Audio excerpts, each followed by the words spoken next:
देखिए घरों के अंदर भाई भाई से लड़ रहा है, चचा भतीजे से लड़ रहा है, लड़ाइयां आम है, इत्तेहाद और इत्तेफाक नहीं है। मेरे दोस्तों, सास बहू से मिलकर रहने के लिए तैयार नहीं है, बहू सास के साथ मिलजुल कर रहने के लिए तैयार नहीं है। बहू को सास से शिकायत है, सास को बहू से शिकायत है। सबसे ज्यादा घरों में फसाद और फितना सास और बहू के झगड़ों से होता है। बहू कहती है कि मैं इस तरह चलूंगी, सास कहती है कि नहीं तुमको इस तरह नहीं, इस तरह से चलना है। सास कहती है कि पश्चिम की तरफ चलो, बहू कहती है कि नहीं मैं पूरब की तरफ चलूंगी।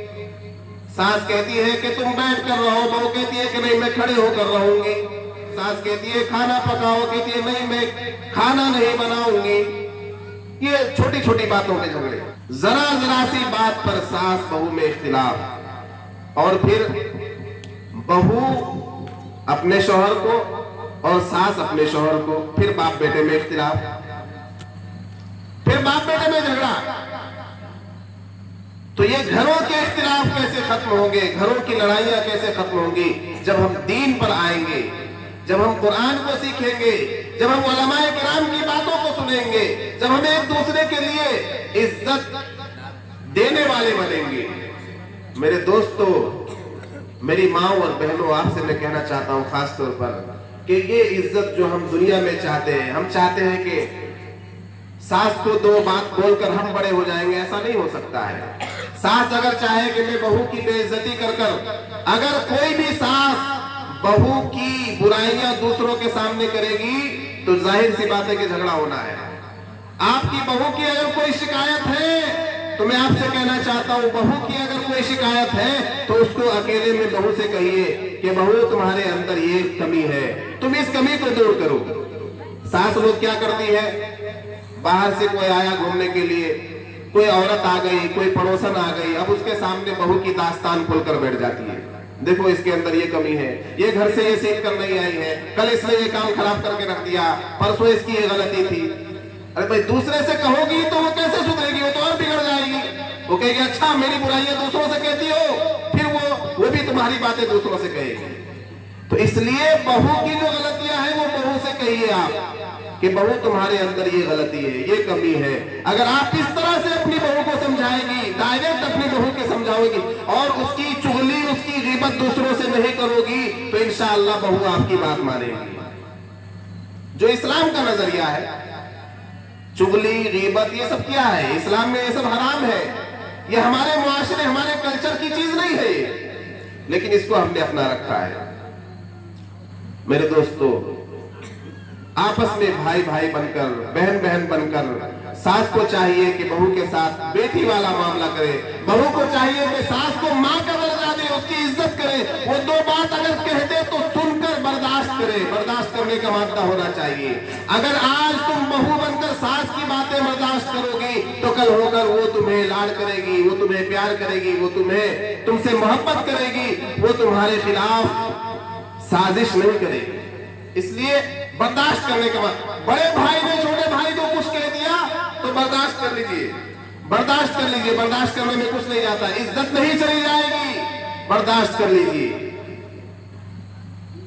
आज हम लोग बर्दाश्त करने के लिए तैयार नहीं है, किसी की बात सुनकर खामोश रहने के लिए तैयार नहीं है। खामोश हो जाइए, खामोश हो जाइए।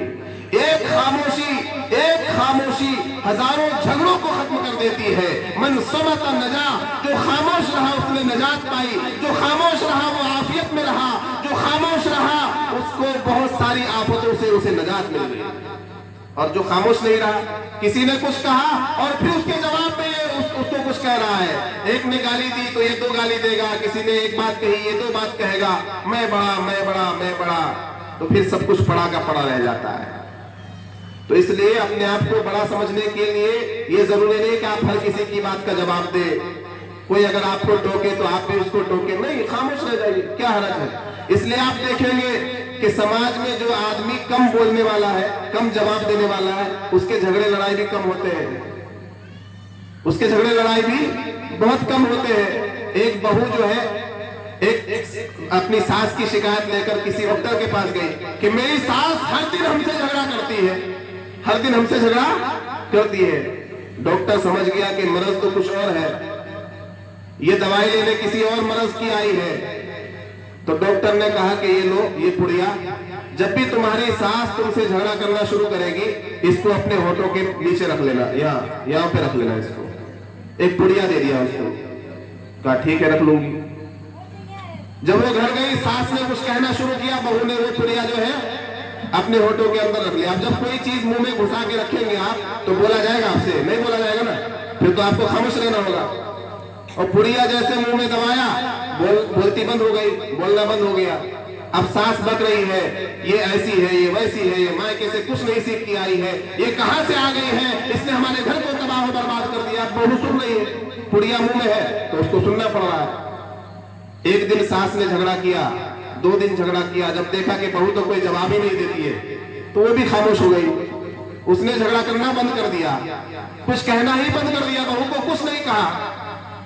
अब बहू को कहा यार ये तो दवाई बहुत काम की है। वो गई डॉक्टर के पास, डॉक्टर साहब बहुत बढ़िया दवाई दी है आपने, जब से मैं इस दवाई का इस्तेमाल कर रही हूँ मेरे घर में झगड़ा ही नहीं हो रहा है, झगड़ा कम हो गया, खत्म हो गया है। तो झगड़े की जड़ क्या थी? झगड़े की जड़ क्या थी? ये जुबान। जब एक तरफ से जुबान बंद हो जाएगी तो झगड़ा भी बंद हो जाएगा। तो अगर आप अपनी जुबान बंद कर लेंगे, आप खामोश रहना सीख लेंगे, आप बर्दाश्त करना सीख लेंगे, तो झगड़े खत्म हो जाएंगे, इख्तिलाफात खत्म हो जाएंगे, इत्तिहाद और इत्तिफाक परवान चढ़ेगा, इत्तिहाद और इत्तिफाक बढ़ेगा, समाज में सालेहियत बढ़ेगी, हमारा मुआशरा सालेह मुआशरा बनेगा, हम भाई भाई बनकर, बहन बहन बनकर रहेंगे, आपस में शीरो शकर बनकर रहेंगे। अल्लाह ताला हमें कहने सुनने से ज्यादा अमल की तौफीक में रहमत फरमाए। मेरे पास बहुत वक्त नहीं था, तो आखिर दावाना अल्हम्दुलिल्लाहि रब्बिल आलमीन।